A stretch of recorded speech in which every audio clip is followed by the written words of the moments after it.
कहानी की शुरुआत में हम जंगल के बीच पहाड़ के ऊपर एक घर देखते हैं जहां विलियम नाम का एक आदमी अकेला रहता है। अपनी रिसर्च के लिए विलियम कई महीनों से इस सुनसान जंगल में रह रहा था, लेकिन एक दिन उसे एक सांप काट लेता है जिससे वह घबरा जाता है कि कहीं जहर उसके शरीर में न फैल जाए। इसी घबराहट में उसका फोन भी पहाड़ से नीचे गिर जाता है, यानी अब वह किसी को मदद के लिए बुला नहीं सकता। इसलिए वह खुद ही अपना हाथ काटकर जहर निकालने की कोशिश करता है और जल्दी से घर आकर बहुत सारा पानी पी लेता है। कुछ देर बाद विलियम बेहोश हो जाता है। जब उसे होश आता है तो उसे बार बार हेल्यूसिनेशन होने लगते हैं, क्योंकि सांप के जहर का कुछ असर अभी भी बाकी था। इसी तरह वह 1-2 दिन तक पड़ा रहता है। एक दिन वह बाहर से हेलीकॉप्टर की आवाज सुनता है और उसकी दरवाजे पर कुछ साइंटिस्ट उसे अपने साथ ले जाने आए होते हैं। शायद बाहर की दुनिया में कोई इमरजेंसी आ गई थी, लेकिन अंदर विलियम कोई आवाज नहीं कर पाता और साइंटिस्ट यह सोचकर चले जाते हैं कि अंदर कोई नहीं है। कुछ दिनों बाद आखिरकार जहर का बचा खुचा असर भी विलियम के शरीर से निकल जाता है और वह खुद को हेल्दी महसूस करने लगता है। हालांकि हो सकता है कि उसके शरीर में अभी भी थोड़ा जहर बाकी हो। फिर भी वह अपनी गाड़ी स्टार्ट करता है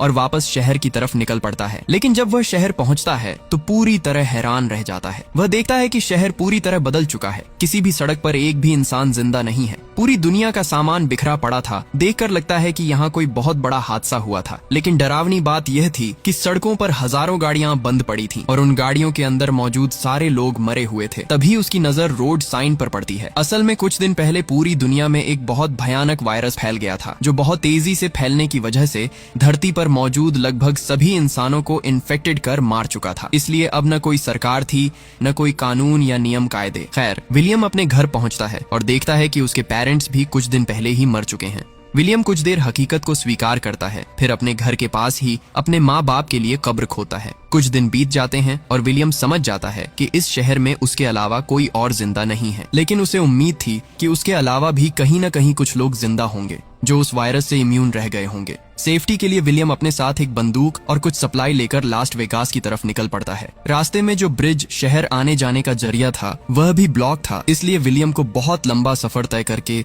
दूसरे रास्ते से लास्ट वेगास पहुंचना पड़ता है। लेकिन यह शहर भी खाली पड़ा था। यहाँ कोई नहीं था। बड़े बड़े होटल और कैसीनो बिल्कुल सूने थे। आखिरकार विलियम थककर एक फेमस होटल में रहना शुरू कर देता है। अब चूंकि यहाँ उसके लिए सब कुछ फ्री था, इसलिए वह महंगी महंगी वाइन पीने लगता है। लेकिन अगले दिन रात को उसके पास 2 सर्वाइवर आते हैं, मिल्टन और एन, जो विलियम की तरह उस वायरस से इन्फेक्टेड नहीं हुए थे। वे बताते हैं कि पिछले कुछ दिनों से वे भी ऐसे ही महंगे होटलों में रह रहे हैं। मिल्टन उसे आखिरी टीवी ब्रॉडकास्ट दिखाता है जिसमें बताया गया था कि साइंटिस्ट इस नए वायरस का कोई एंटीडोट नहीं बना पाए। इसके बाद अलग अलग देशों में गृह युद्ध शुरू हो गए। लोग दवाइयों के लिए एक दूसरे को मारने लगे और कुछ ही दिनों में दुनिया के सारे इंसान या तो वायरस से मर गए या फिर खून खराबे में। साथ ही विलियम को पता चलता है कि वायरस आने के बाद मिल्टन और एन आज पहली बार किसी जिंदा इंसान को देख रहे हैं, यानी अब धरती पर जिंदा बचे लोगों की संख्या बहुत ही कम है। वह यह भी जानता है कि इतने दिनों अकेले रहने की वजह से मिल्टन और एन की मानसिक हालत खराब हो चुकी है। एन यहाँ रिवील करती है कि उसने वीडियो कॉल पर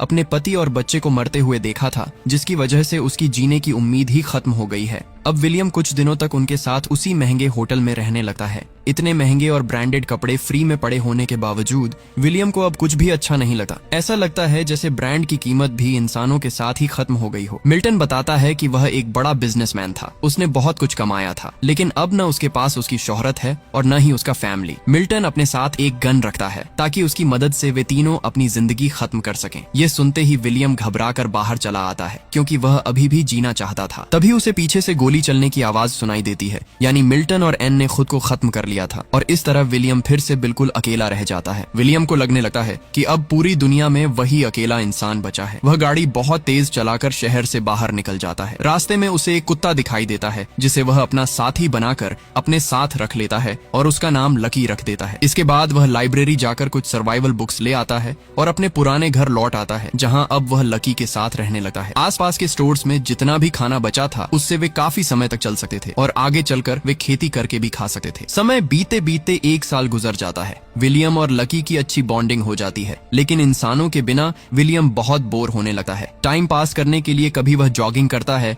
कभी तैरने चला जाता है। एक समय तो वह अपनी गाड़ी को एक ही जगह पर गोल गोल घुमाता रहता है। लेकिन उसकी यह बोरिंग जिंदगी एक दिन बदल जाती है जब लकी दूर एक घर की तरफ देखकर जोर जोर से भौंकने लगता है। विलियम देखता है कि उस घर से धुआं निकल रहा है, तो वह तुरंत गाड़ी लेकर उस जगह की तरफ पहुंचता है। वहाँ की छत पर एक लड़की बंदूक लेकर उसे डरा देती है। उस लड़की का नाम एमा था। वह भी एक सर्वाइवर थी। विलियम उसे अपने बारे में सब कुछ बताता है, जिससे एमा को यकीन हो जाता है कि विलियम से उसे कोई खतरा नहीं है। उनकी बातचीत से पता चलता है कि दोनों ने ही 1 साल से कोई जिंदा इंसान नहीं देखा था। विलियम के साथ जो कुछ भी हुआ था वह सब वह एमा को बता देता है और एमा भी अपनी सर्वाइवल स्टोरी शेयर करती है कि वह कल ही यहाँ आई है और उसे लग रहा था कि इस इलाके में कोई जिंदा इंसान नहीं है। कुछ देर बात करने के बाद विलियम उससे विदा लेने लगता है, लेकिन एमा कहती है, अरे आज रात यहीं रुक जाओ, कितने दिनों बाद कोई जिंदा इंसान मिला है। विलियम भी मान जाता है। फिर विलियम एमा को अपने घर ले आता है। अकेले रहने की वजह से उसने घर का कुछ भी ठीक से ख्याल नहीं रखा था, सब कुछ उल्टा पुल्टा पड़ा था। तो वे दोनों मिलकर घर को दोबारा ठीक करना शुरू करते हैं। पास ही खाने की दुकान थी तो वे वहां जाकर खाने पीने का सामान ले आते हैं।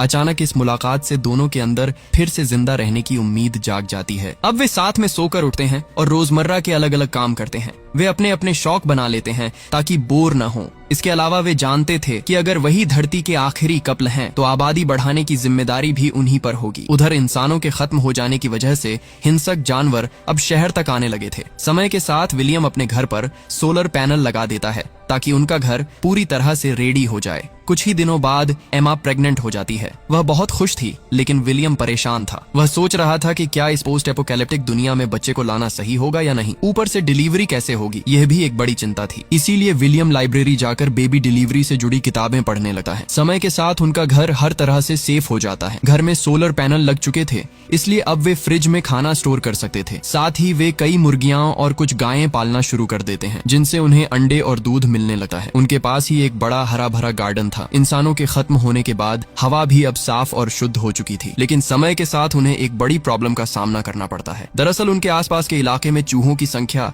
लगातार बढ़ती जा रही थी और अब तो वे उनके घर की तरफ आने लगे थे। इसलिए वे घर के आसपास का कचरा जलाने लगते हैं ताकि चूहे पास न आए। लेकिन जब यह आइडिया काम नहीं करता तो वे अपने पूरे घर को सील कर देते हैं। एक रात एमा कहती है कि वे जल्द ही चूहों की कोई ना कोई सोल्यूशन निकाल लेंगे और फिलहाल वह अपने आने वाले बच्चे को लेकर खुश है। अगले कुछ हफ्तों में विलियम दूर दूर से कुछ बिल्लियां लेकर आता है, जिससे उनके शहर में चूहों की संख्या कम होने लगती है और आखिरकार वह दिन आ ही जाता है जब एमा की डिलीवरी होती है। वे दोनों इस दिन के लिए बहुत तैयारी कर चुके थे, इसलिए विलियम की मदद से आखिरकार एक हेल्दी बेबी गर्ल पैदा होती है। इसके बाद वे शहर में जाकर अपना एड्रेस पेंट कर देते हैं ताकि अगर कोई और बचे हुए लोग कभी इस शहर में आए तो वह एड्रेस देखकर विलियम के घर तक पहुंच सके। समय बीते बीते 6 साल गुजर जाते हैं। एक दिन जब विलियम गाड़ी से घर लौट रहा होता है तो रास्ते में उसकी गाड़ी का एक्सीडेंट एक बाघ से हो जाता है। जब विलियम उस बाघ को ध्यान से देख रहा होता है तभी अचानक उसे एक छोटी लड़की दिखाई देती है, जो विलियम को देखकर डर के मारे भागने लगती है। विलियम उसे पकड़ लेता है और कहता है कि वह उसके साथ उसके घर चले, लेकिन वह लड़की बहुत ज्यादा डरी हुई थी, इसलिए विलियम उसे एक सेब देता है। सेब देखकर लड़की को यकीन हो जाता है कि वह उसे नुकसान नहीं पहुंचाएगा। फिर वह लड़की विलियम की गाड़ी में बैठकर उसके घर तक आती है। वहां पता चलता है कि अब विलियम के 2 बच्चे हैं। बड़ी बेटी हीदर के जन्म के 2 साल बाद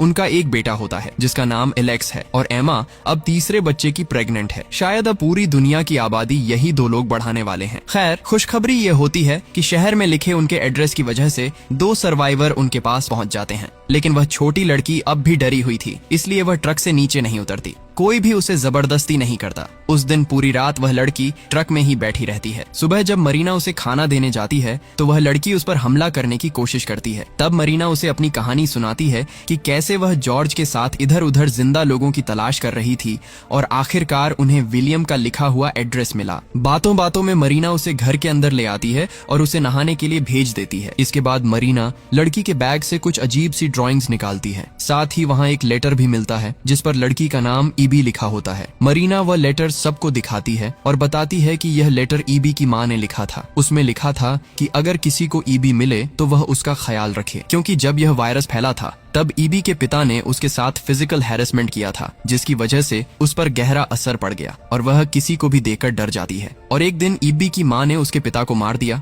और ईबी को किसी सेफ जगह भाग जाने के लिए कहा। अब ये 5 ईबी को अपने ग्रुप में शामिल कर लेते हैं। जल्द ही एमा अपने तीसरे बच्चे को जन्म देती है जिसका नाम सैम रखा जाता है। अब उनकी फैमिली और बड़ी हो जाती है। अगले 1 साल तक वे सब खुशी खुशी साथ रहते हैं, लेकिन एक दिन उन्हें किसी के आने का संकेत मिलता है। वे सारे बच्चों को घर के अंदर भेज देते हैं और बड़े लोग लोग हथियार लेकर देखने जाते हैं कि कौन है। तभी वे देखते हैं कि यह एक और सर्वाइवल ग्रुप है जो शहर में लिखे एम्मा के एड्रेस को देखकर यहाँ पहुंचा है। इस ग्रुप में मॉली, जीन, एजरा और उनका बेटा राइफ थे। विलियम लोग उन्हें अपने घर ले आते हैं। मॉली बताती है कि 8 सालों में उन्होंने सिर्फ 4 जिंदा लोगों को देखा है। उनके पास कोई ठिकाना नहीं था, वे इधर उधर भटकते रहे थे। तब एम्मा कहती है कि अब यही उनका घर है, यहाँ किसी चीज की कमी नहीं है और वे सब मिलकर यहाँ एक नई सोसाइटी बना सकते हैं। इस ग्रुप में मॉली एक डॉक्टर थी, यानी अगर कोई मेंबर घायल होता है तो उनके पास डॉक्टर होना किस्मत की बात थी। अगले दिन विलियम नए मेंबर्स को रूल्स समझाता है कि अब शहर और जंगल में इंसानों की गिनती बहुत कम है, इसलिए अक्सर जंगली जानवर आसपास घूमते रहते हैं। इसीलिए जब भी वे शहर में सप्लाई लेने जाएंगे तो हथियार और साथ में कोई न कोई जरूर होगा। इसके बाद सब लोग शहर के आखिरी हिस्से में जाते हैं अलग अलग चीजें लेने के लिए। पास ही एक हॉस्पिटल था और मॉली डॉक्टर होने की वजह से वहां से कई दवाइयां इकट्ठा करती है। फिर वे सारी जरूरी सप्लाई लेकर घर लौट आते हैं। यहाँ नया मेंबर जीन एक सिंगर होती है तो वह सबके लिए एक गाना गाती है। वह एजरा के बच्चे की माँ भी होती है। उधर जॉर्ज और मरीना कई सालों बाद एक दूसरे के करीब आते हैं। आने वाले महीनों में जीन और मरीना दोनों एक एक बेटी को जन्म देती हैं और इस तरह धीरे धीरे 14 साल बीत जाते हैं। अब उनका फैमिली बहुत बड़ा हो चुका होता है। आज वे अपनी बड़ी बेटी हीदर का बर्थडे सेलिब्रेट कर रहे होते हैं। यहाँ विलियम अपने ग्रुप के सभी बच्चों को पढ़ाता है ताकि उन्हें पुरानी दुनिया के बारे में सब कुछ पता रहे कि पहले जमाने में धरती पर बहुत सारे लोग रहते थे, उनका बिहेवियर कैसा था, वे क्या करते थे और आगे चलकर उन्हें किस तरह जीना चाहिए। ये सारी बातें वह बच्चों को समझाता रहता है। एक दिन वहाँ एक भयानक तूफान आता है। तभी विलियम को याद आता है कि उनका डॉग लकी घर के अंदर नहीं है। विलियम जल्दी से उसे ढूंढने बाहर निकलता है और देखता है कि बेचारा लकी एक पेड़ के नीचे दबकर मर चुका है। यह देखकर विलियम और एमा दोनों बहुत टूट जाते हैं, क्योंकि जब विलियम ने जीने की उम्मीद छोड़ दी थी तब उसे लकी मिला था, यानी एमा से भी पहले लकी उसके साथ था। वे अपने गार्डन में लकी के लिए एक कब्र बनाते हैं और उसे अपने ग्रुप का पहला मेंबर का दर्जा देते हैं। इसके बाद एक दिन जब विलियम अपने बच्चों को खेलते हुए देख रहा होता है तभी एक बाघ उनके गार्डन में घुस आता है। विलियम तुरंत अपने बच्चों को बचाने के लिए उस बाघ के सामने चला जाता है। जब तक कोई उसे बचाने आता तब तक बाघ उसे बुरी तरह घायल करके भाग जाता है। सब मिलकर विलियम को बचाने की कोशिश करते हैं। उसके शरीर से बहुत ज्यादा खून बह चुका था, लेकिन किस्मत से उनके पास डॉक्टर और दवाइयां होने की वजह से विलियम की जान बच जाती है। उधर एमा अपने गन के साथ बाघ को ढूंढकर उसे मार देती है ताकि आगे से वह बाघ किसी को नुकसान न पहुंचा सके। इसके कुछ ही हफ्तों बाद विलियम फिर से काम पर लग जाता है। अब 17 साल पूरे हो चुके हैं और सभी बच्चे काफी बड़े हो गए हैं। विलियम अपने बेटे एलेक्स और सैम को सरवाइव करने के सारे ट्रिक्स सिखा रहा था। इसी बीच एजरा का बड़ा बेटा राइफ विलियम की बेटी हीदर को पसंद करने लगता है। वे हमेशा साथ रहते हैं। अब वे अपने फैमिली को बताते हैं कि वे अकेले बाहर दुनिया में घूमने निकलने का फैसला कर चुके हैं। सब जानते थे कि आबादी बढ़ाने की जिम्मेदारी उन्हीं पर है, इसलिए इसमें किसी को कोई आपत्ति नहीं होती। फिर वे दोनों को हथियार और खाना पानी देकर विदा करते हैं। कुछ दिनों बाद उनके पास पानी की कमी होने लगती है। पास के एक डंप में जाकर वे पता करते हैं कि आसपास का सारा पानी सूख रहा है। असल में अचानक इंसानों के खत्म हो जाने की वजह से मौसम का प्रोसेस पूरी तरह बदल गया था, जिससे कई महीनों तक बारिश नहीं हुई। यानी अब ग्रुप के सामने एक बड़ी प्रॉब्लम थी, पानी की कमी। तभी वे देखते हैं कि उनकी तरफ एक गाड़ी आ रही है। इसका मतलब है कि उनके अलावा भी कुछ अन्य सर्वाइवर अभी तक जिंदा हैं। वे जल्दी से घर पहुंचकर सबको यह इन्फॉर्मेशन देते हैं और कहते हैं कि ये लोग हमारे लिए खतरा हो सकते हैं और हमारे घर को भी कब्जा कर सकते हैं। असल में उस ग्रुप की चार्लिस्ट थी जो कहती है कि वे यहाँ तेल लेने आए हैं। असल में उनके पास एक ड्रिल मशीन है जिससे वे जमीन में ड्रिल करके विलियम के लिए हैंड पंप लगा सकते हैं ताकि उन्हें पानी मिलता रहे। लेकिन इसके बदले चार्ली विलियम से पेट्रोल चाहता है ताकि वे 500 मील दूर के इलाकों तक जा सकें। अब चूंकि विलियम के ग्रुप के पास पानी की कमी थी, इसलिए वे इस ऑफर को मान लेते हैं। वैसे भी इतने बार टोल देकर क्या करेंगे। विलियम की बात मानते हुए चार्ली का ग्रुप किसी जगह पर ड्रिल करना शुरू कर देता है। चूंकि यह प्रोसेस पूरा होने में कई दिन लगेंगे, इसलिए चार्ली का ग्रुप अपनी वैन में रहेगा। लेकिन समय के साथ विलियम नोटिस करता है कि चार्ली कोई अच्छा इंसान नहीं है। उसकी बातों से पता चलता है कि एक समय उसने कुछ रिसोर्स के लिए कई सर्वाइवर्स को मार दिया था। ये सब जानने के बाद विलियम अपने ग्रुप से अकेले में कहता है कि चार्ली से सावधान रहें और अपने घर की सुरक्षा भी सुनिश्चित करें। एमा कहती है कि वैसे भी वे ड्रिल खत्म करने के बाद चले जाएंगे, इसलिए ज्यादा चिंता करने की जरूरत नहीं है। खैर, अगले 2 दिनों तक ड्रिलिंग जारी रहती है और आखिरकार 4 दिन बाद वे नीचे से पानी निकालने में सफल हो जाते हैं। इस पर सभी बहुत खुश होते हैं। विलियम कहता है कि अब उनका डील पूरा हो गया है और वे चार्ली का सारा पेट्रोल लेकर यहाँ से जा सकते हैं। रात को सब मिलकर सेलिब्रेट करते हैं। हालांकि विलियम तनाव में था क्योंकि उसे लग रहा था कि चार्ली एक खतरनाक इंसान है और इतना आसान नहीं जाएगा। रात को सब सो जाते हैं, तभी विलियम बाहर से किसी की चीख सुनता है। वह बाहर निकलकर देखता है कि चार्ली एक कमरे से बाहर आता है और बाहर उसका दोस्त साइलस पहरा दे रहा है ताकि अगर कोई आता है तो उसे तुरंत इशारा कर सके। विलियम तेजी से उस कमरे में जाता है जहाँ ईबी रो रही होती है। चार्ली ने उसके साथ जबरदस्ती की थी। विलियम तुरंत यह बात अपने ग्रुप को बताता है। अब बाकी मेंबर्स कहते हैं कि चार्ली के ग्रुप के पास बहुत सारे हथियार हैं और उन्होंने उसे यह कहते हुए भी सुना था कि वह अब यहाँ से जाने वाला नहीं है।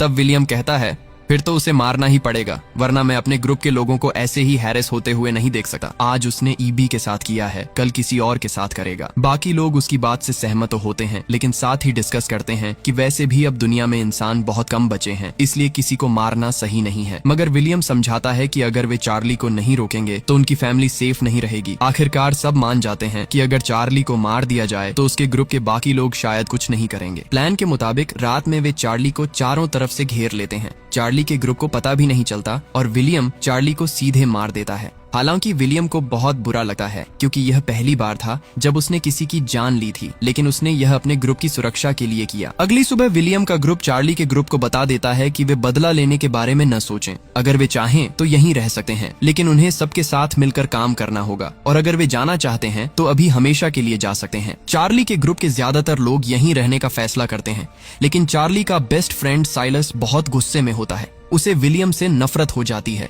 क्योंकि उसकी नजर में उन्होंने उसके दोस्त चार्ली को अचानक हमला करके मार दिया था। उसे डर था कि कहीं वह दोबारा किसी पर हमला न कर दे। चार्ली के साथी बताते हैं कि वे पहले से ही जानते थे कि चार्ली बुरा इंसान था, वह लीडर होने का गलत फायदा उठाता था। इसके अलावा वह अपने ही ग्रुप की औरतों के साथ भी ऐसा ही करता था, इसलिए अब वे खुश थे कि वह मर चुका है। साइलस ही अकेला था जो चार्ली की मौत पर दुखी था, इसलिए विलियम उसे ग्रुप से बाहर निकाल देता है। थोड़ी देर बाद साइलस वापस आने की कोशिश करता है क्योंकि उसका पूरा ग्रुप तो यहीं रह गया था और वह बाहर अकेला कैसे सरवाइव करता, लेकिन विलियम उसे अंदर आने नहीं देता क्योंकि साइलस चार्ली के गलत कामों में उसका साथ देता था। सजा के तौर पर उसे हमेशा के लिए वहां से निकाल दिया जाता है। समय और आगे बढ़ता है और अब पूरे 20 साल बीत चुके होते हैं। इंसानों के बिना पूरी धरती पूरी तरह बदल चुकी थी। विलियम के ग्रुप के सारे बच्चे मिलकर एक प्लेन बनाने पर काम करने लगते हैं। विलियम का बेटा कहता है कि कुछ समय में वे इस प्लेन को पूरी तरह परफेक्ट कर देंगे, जिससे वे पहाड़ से आसानी से नीचे आ जा सकेंगे। लेकिन कुछ समय बाद देखा जाता है कि उनके ग्रुप के मेंबर्स एक एक करके बीमार पड़ने लगते हैं। जल्दी ही उन्हें एहसास होता है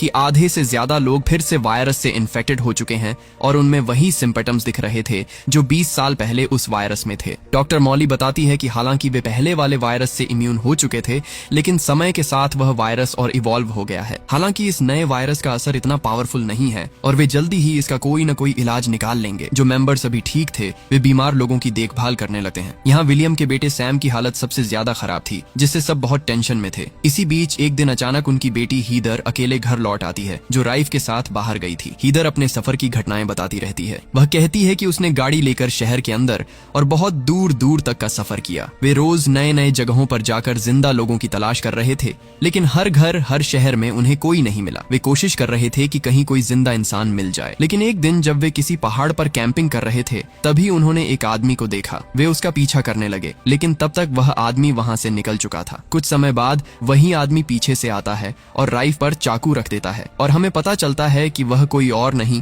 बल्कि साइलस था, वही चार्ली का बेस्ट फ्रेंड जिसे विलियम ने पहले बाहर निकाल दिया था। बदले की भावना में साइलस राइफ को मार देता है और हीदर भी उसकी मदद करती है। हीदर राइफ के पास पहुंचती है, लेकिन तब तक बहुत देर हो चुकी थी। तुरंत इलाज न मिलने की वजह से राइफ वहीं मर जाता है। उन्हें तीर के पास दफन किया जाता है। इसके बाद हीदर घर लौटी है। रास्ते में गाड़ी का तेल खत्म होने की वजह से उसे बाकी का रास्ता पैदल ही तय करना पड़ता है। यहीं से हीदर को पता चलता है कि उनके अधिकांश ग्रुप के मेंबर्स फिर से उसी वायरस से इन्फेक्टेड हो गए हैं। हालांकि ये वेरिएंट पहले जितना पावरफुल नहीं था। डॉक्टर मॉली उनके इलाज के लिए सैम का बुखार कम करने हेतु उसे ठंडे पानी में डुबोती है। कुछ ही समय बाद डॉक्टर मॉली द्वारा दी गई दवाइयां लेने से सभी फिर से स्वस्थ हो जाते हैं, लेकिन यह दवा सैम पर असर नहीं करती। सैम अपने माता पिता से आखिरी बार बात करके दुनिया छोड़ देता है। इन सब घटनाओं के बाद विलियम पूरी तरह टूट जाता है।